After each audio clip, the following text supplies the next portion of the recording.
What's up guys, welcome back to Principles of Performance. I'm going to follow up from a video that came out, it came out Wednesday, which is either today or tomorrow, depending on when this video gets uploaded. But a couple of the people within the little mentorship group that I run, and if you'd like information about that, feel free to shoot me a message for coaches and clinicians. A few people that messaged that are in that group that were privy to that video messaged me and asked me what sort of stuff I was doing to offset my symptoms while I could continue training.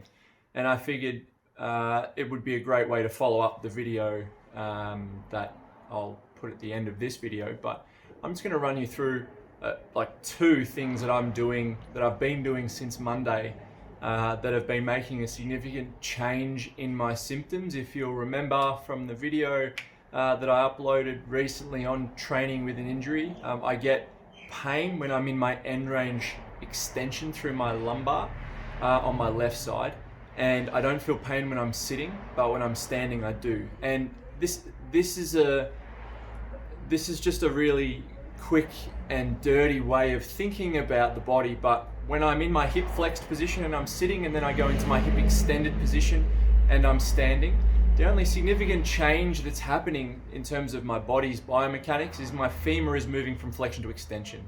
So let's keep it really simple, and let's figure that there is either a tissue extensibility or flexibility component or a joint mobility component that's at play here that may be contributing or complicating my symptoms through my lumbar.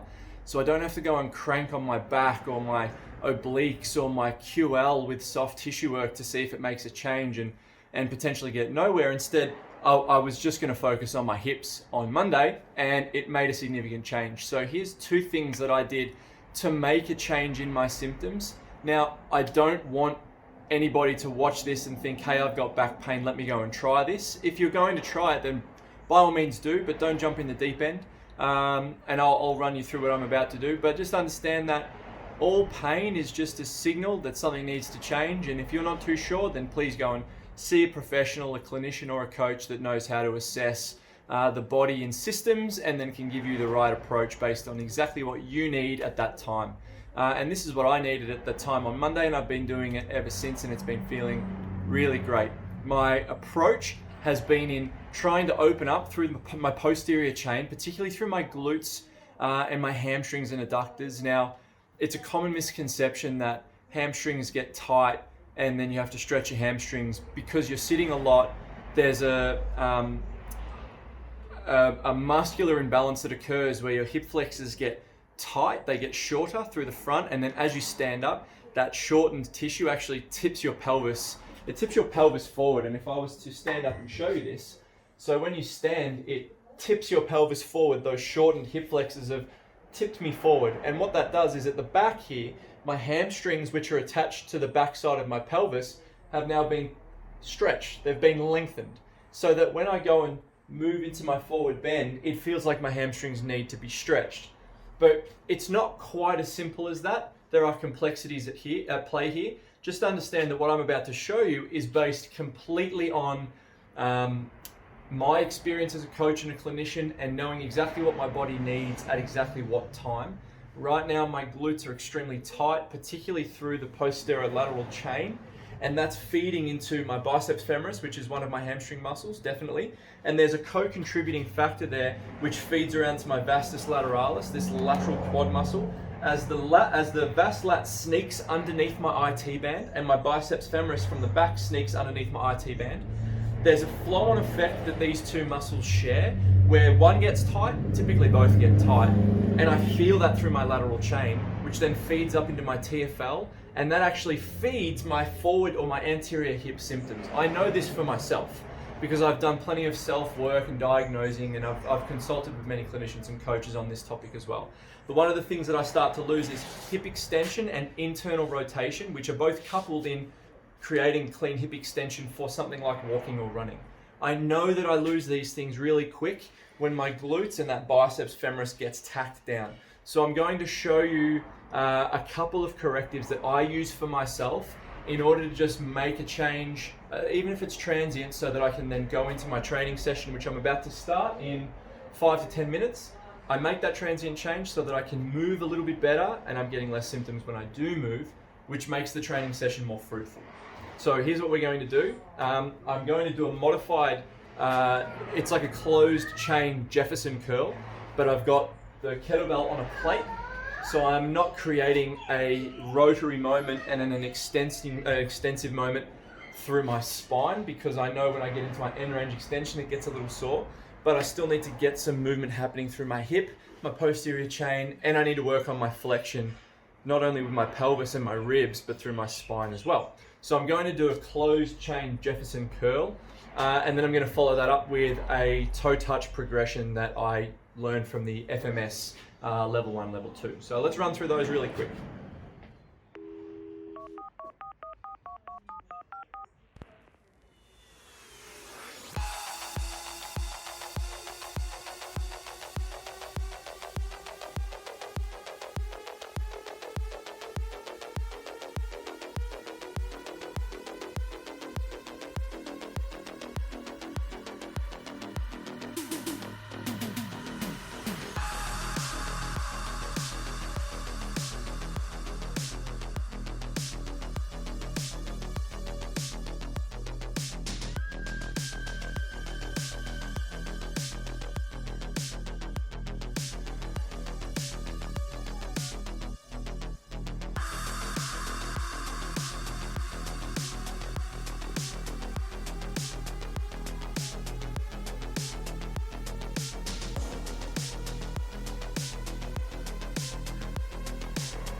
So that was the closed chain Jefferson curl.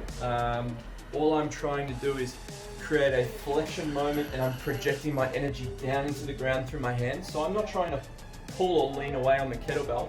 I'm not trying to load my spine. I'm actually trying to decompress my spine with movements. I'm trying to project my energy down. And then as I'm doing that through my feet, I'm trying to project my energy down through my feet and get a nice anterior chain contraction to help open up through the posterior chain, rather than trying to squeeze my glutes and pull my heels backwards, which creates tension through my hamstrings, my glutes, and then into my posterior chain through my spine. So I'm trying to think about creating a big C of myself and pushing my energy into the ground through my upper body and into the ground through my lower body. And this C, the inside of this C that I create, I'm trying to contract all of that tissue to think about creating an anterior based or an anterior chain driven flexion moment. And now I'm going to take the gains that I make here, that even if it's small, and cement it with just a tiny bit of open chain motor control called a toe touch progression. So I'm going to get this towel, roll the bad boy up, and it goes between my knees. Feet are going to go together, and I'm clamping the towel just to activate the adductors and get a little bit of that anterior chain happening through the pelvis. Toes go up on a lift, so I'm using a red plate here. I could use a yellow plate, but I know that I'm at a point now with my toe touches that a red plate is quite comfortable. Tail goes between the knees, I give it a squeeze, and I'm going to do 5 to 10 reps here. Normally I would do 10, but just for the sake of time, I might do 5 to 10, we'll see how we go. So I'm squeezing the towel, and then I'm thinking about a sheet of glass right here. I'm going to try and not touch the glass with my hands. So I'm going to bring my hands up and reach. And I'm thinking about creating that C again, trying not to let the knees bend, but if they need to bend for me to get to my toes, so be it. And note how I'm driving at the top into what would normally be a symptomatic position for me. I don't feel my symptoms at all. So this is good.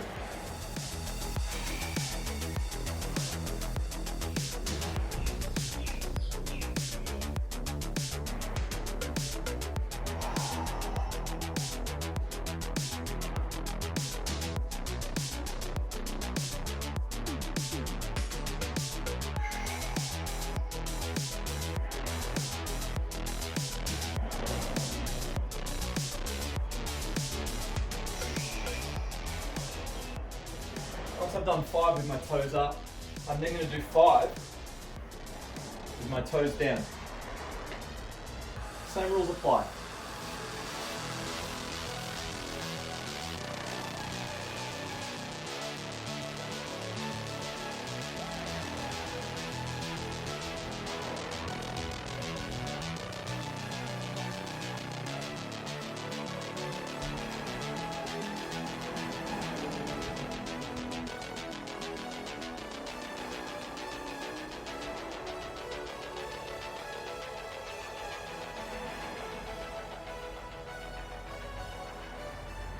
I rushed those reps a little just to get through this video, but I want you to understand that that's training with an injury.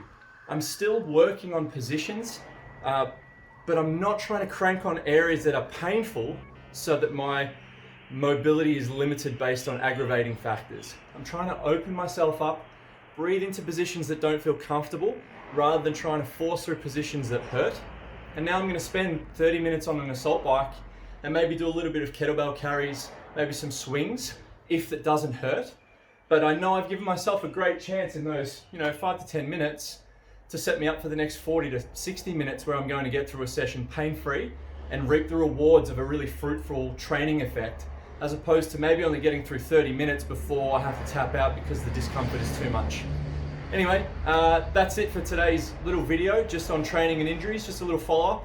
And I might try and knock one out every day where I'm trying to do something new, progressing this philosophy here where I've got, in this case, a closed and then open chain corrective where I'm trying to improve on positions. So yeah, let me know if that's something you'd be interested in, and if there's anything that you'd like me to touch on, if it is training or if it is health or if it is nutrition or if it's injuries and rehab, then please let me know as well. Once again, I'm sorry for the road noise.